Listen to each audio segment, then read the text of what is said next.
We have a tweet from Elon Musk. He says, at this point, there is no question that this administration is actively facilitating illegal immigration. The numbers speak for themselves. Let me just say that one more time. Elon Musk says Joe Biden is facilitating illegal immigration. Let me one up that for you, Elon. The Biden administration is actively colluding with human traffickers. That's a fact. They've been doing it for years. There's multiple news reports loading children. They're smuggling children. They're trafficking children on planes in the dead of night. There's videos of this. And you can look at all the statements from politicians. It's been a story for 5 years now. Take a look at this graph. By all available metrics, this administration's border policy is a disaster. Take a look at this. Under Trump, there was a major spike in encounters. And we know this because that's when we got the caravans. Trump went nuts. Then we see a massive decline to the lowest level we've seen in a long time because Trump said, we're going to shut this down. As soon as Joe Biden's elected, he opened the doors. Just take a look at the numbers. They speak for themselves. We have unprecedented illegal immigration. And right now, the Biden administration is suing Texas, attempting to do everything in their power to stop the border states from putting an end to the invasion, the incursion of 10,000 plus people per day at the southern border. This is sedition against the United States. It is a direct violation of the Constitution. And I will say this, I've said it several times. The only reason it happens is because there are people in law enforcement who say to themselves, I know it's wrong, but I've got to feed my kids. That is the argument made by every corrupt individual who exemplifies evil. They cut a deal with the devil to save their families. And I totally understand why they would, because they want to make sure their kids have full bellies. And they took the deal with the devil, figuratively or literally, however you want to see it, to sell out and destroy this country for themselves, for their short-term gains. The only thing is, those kids will inherit a pile of embers because of what they've done. Yeah, I mean, this is a really interesting argument because if you work for, Customs Border Control, if you're working at a federal level, theoretically, Texas is really trying to do the opposite, right? Texas is trying to enforce border law. So you could maybe leave your job for a state level position and still get to work in your chosen field and also have a governor who is willing to back you. There are ways that, especially with the border, that you don't have to be necessarily supporting the Biden administration who is trying to undermine all immigration laws that are on the books. I just got to get a little biblical with it. And I'll say this again. If you are an atheist, by all means, you're allowed to be. I'm not a Christian. Take this all as metaphor, take it figuratively. If you are religious, take it literally. When we had the guys from Angel Studios talking about the film The Shift, where the benefactor transports a guy to a reality without his family. And he says, I'll give you everything back. I'll give you everything you've ever dreamed of. Just serve me. And instead, the man begins to pray and refuses to serve what is figuratively the devil. And I believe they said it was effectively like the story of Job. And I'm not, it's been a really long time since I studied these stories, but no matter how bad things got, he would never just give in and take the assistance of the devil. So this is what I see, figuratively, literally, however you want to cut it. There are federal law enforcement agents that are actively working against the local residents and law enforcement of Texas to stop them from protecting their homes. And these people are doing it. And I would say full well, they know what they're doing is evil, but they're saying to themselves, yeah, but if I leave this job, my kids won't have food. Because we hear it all the time. It's true. Your kids won't have food. So as you are in service of darkness and evil and cutting that deal with the devil, I certainly understand why you did it. Not like anyone's going to forgive you, though. No. I mean, I think especially with the border crisis as bad as it is, I wonder if Democrats look at themselves and say, I'm going to vote for Joe Biden, even though that's a vote to continue human trafficking across the border, right? It's a vote to continue drug trafficking. That issue they consider last. Yeah, do you think up until now, right? Up until now. They'll say all the time, human trafficking is bad and this is awful and whatever else, except when it's on their doorstep and they could theoretically do something about it. I mean, I can understand where if you've been told shutting the border makes you racist, they don't think why of it as they're afraid of it. But that's what they should think of it as. Those are the real world consequences. A lot of Republicans talk about the drug trafficking across the border, which is obviously awful. It affects a lot of Americans. The opioid crisis is, just a complete assault on our nation. On the other hand, if that argument won't do, if you don't care what happens to Americans, why don't you care what happens to young children and women who are trafficked across the border? Like, at what point do you recognize that you are advocating for a international violation of any kind of human decency. And instead they're like, no, it's bad. We got to keep the border open. It's great. I mean, this is the thing. This is my favorite topic actually to talk about with people who are left leaning, because it's like, a lot of people who would vote Democrat are bleeding hearts, right? They believe that they're trying to help people. I don't think and if that you're able to say these policies harm people, they are more likely to be open to them. I think the border is a crazy issue because there were so many Republicans who like would not talk about it. They were afraid to be called racist. They were afraid to do whatever. I mean, the Republican House, I think, or Congress wouldn't necessarily, they fought giving Trump funding for the border wall when he was in office because they were like, well, it's not that big of a priority. The government shutdown for that. Right. And look at us now. Like, this is a major issue. We are paying the prices. And in fact, we had a president that wanted to intercede earlier, who wanted to stop this.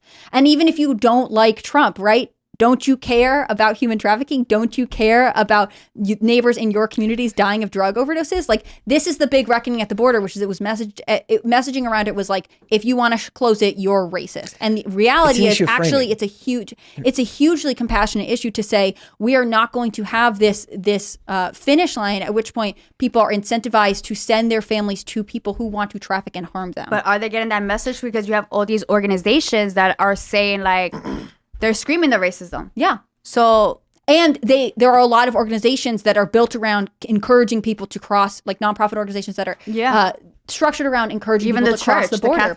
Right. And so why would you turn off that cash flow if the purpose of your nonprofit is to solve an issue like trying to get people to cross illegally? Puts them out of business if they solve the problem. Can you guess how much the cartels made in December alone with the record breaking of 300,000? $2 billion a day. I'm talking about. In a day? A day. How much do they make in a day? $32 million a day from this. It's also an issue of framing. Like, I think this has a lot to do with the echo chambers that most people who follow politics find themselves in. So you can frame that issue in that way, and it's accurate, but sharing the horrors of what's going on is not going to be how they receive that information. They're not going to get the information from somebody who's willing to share all the facts of what it actually means to go through a border crossing, right? Not the coyotes, not all of the drugs that come through. It's being framed to them, whether it's by MSNBC, CNN, any of these places, as a humanitarian issue that they have to be a bleeding heart on. So therefore, they don't get the full breadth of what's actually happening, which is why their views don't change. They kind of I'd love to switched see. last month. I got an idea. I got a really, really great idea. When these people come to the border and they demand asylum, what we do is we get them a very comfortable bus, really nice one. Like, I'm talking like, you ever see those luxury buses that go from like New York to DC and they got recliner chairs? You know, talk about the Greyhound? They're not, Greyhounds are not comfortable. But they got these really nice ones. It's like super cheap. And then they got these big chairs up top and you got this glass ceiling. Oh, this is really great. You can see everything. We'll the take all megabus. Yeah, megabus. We'll put all the migrants on there and we'll bring them to Native American reservations. And then when the left, advocates for immigration, we'll say, absolutely, yeah, we'll send them to the Native American reservations. Isn't that what's wrong? Why are you upset? Why are you upset about it? Aren't they like federally protected? Sure. So here's the solution. The reservations are federally protected, federally recognized. Texas is upset about it, doesn't want people there. Here's a solution. The left thinks migration is a good thing. So who would complain if we send these immigrants to Native American reservations? Well, everyone should be happy, right? That's true. Well, this idiot mayor of mine, former idiot mayor of mine, because I don't live in New York City anymore, he's suing the Texas bus company. So I'm like, how much damage is that going to do? I think the answer here is just for Abbott to send the migrants to Native American reservations and then ask the left why they're upset if they get mad about it. They should be very happy because migration's a good thing, right? Mm-hmm. If you like it so much, why don't you encourage it everywhere? It's weird, right? I mean, we know what'll happen. The left will call him racist and start attacking him because that's what they're doing. If the migrants come to this country, it's a good thing. But you know that if a governor sent them to a Native American reservation, they'd say, how dare you? You're racist, blah, blah, blah. I mean, look how fast they cleared out Martha's Vineyard, right? Oh, There's man, some that was places hilarious. that there are not. We don't like migrants going to certain places. It's literal NIMBYism. The liberal banshee shrieking over the Martha's Vineyard thing was hilarious. The most NIMBY of NIMBY that there is. But they're more tolerant than you are. Yes. No, I think it's crazy. I mean, the other part that bothers me about this is like, where were you guys back in the day? I love that Republicans have gotten on board. I will be a little bit cynical right now and say this has been an issue that anyone could have spotted for a long time. And I just don't understand why people didn't embrace it sooner. I can never understand that. And it was also something that at least back in the early 2010s and earlier that Democrats at least paid lip service to, right? They pretended to want to close the border. Bill Clinton, in Yes. one of his state of unions, was And like, let's close the border. It's important. Obama I don't know if he mentioned said it it. like that, but Obama had like the mentioned it, most support chase here in any Democratic presidency in the last 30 years. Deporter in chief, right? So it's not completely. look at his immigration rate. That's like this is like Biden's biggest accomplishment. It's not the economy or not the stock market that recuperated all 2022's losses. It's the fact that he's broken the migration encounters every single month. And he even decreased it 1 month because of Title 42. Oh, he should get a Guinness World Record, shouldn't he? I know, right? For least secure border under presidency, Joe Biden. And you broke every single record, even broke Bush's record. And that it was not really hard to do. But there will be people who are like, good, more. This is a great idea. I mean, I The think fact that they could just walk in and there's no background check. There's nothing going on. when Like the that how it's Republicans supposed to be. had their press conference the other day, there were migrants crossing in the background. And that's not even the first time that has happened where there's been a live press But the conference. and you're Republicans watching need to people stop cross. with this lip service and pull the strings.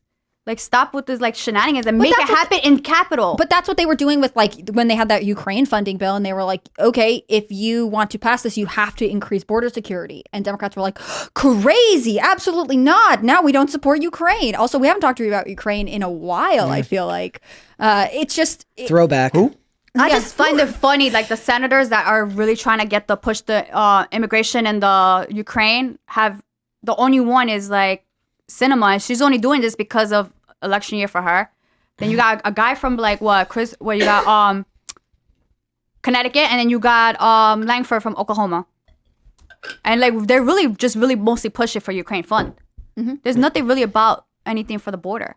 Because they're really not really talking about it. No, I mean, the border is something Republicans alone talk about, which is crazy. They'll talk about it, but they want to attach to something. Can we stop attaching things to things? Well, right now they're using it as a tool to stop other things, right? Because they know Democrats won't give in on it. The Democrats see supporting a closed border or even, enforcing laws that are on the books. How dare we? But the as Republicans are gonna a cave. death as the end of their career. So Republicans are using it to stop things, and I think you're right. They should do things to move it forward. Unfortunately, I think they believe that the Biden administration would veto or stop anything. No, because you We know gotta- why? They're gonna cave the same way how they did with the whole the debt ceiling. We caved and we added more to the deficit than we did to try to cut down and reduce it. I mean, it's possible. The thing is, Republicans are all lip talk and they all bark. They're like little chihuahuas, and they think they're like pit bulls. And it's just all right, stop with this lip service. And what Chip Roy said is true. There's nothing we could take back home and say that we accomplished anything. Thanks for watching this clip from the Timcast IRL podcast. Hang out with us live Monday through Friday at 8 p.m.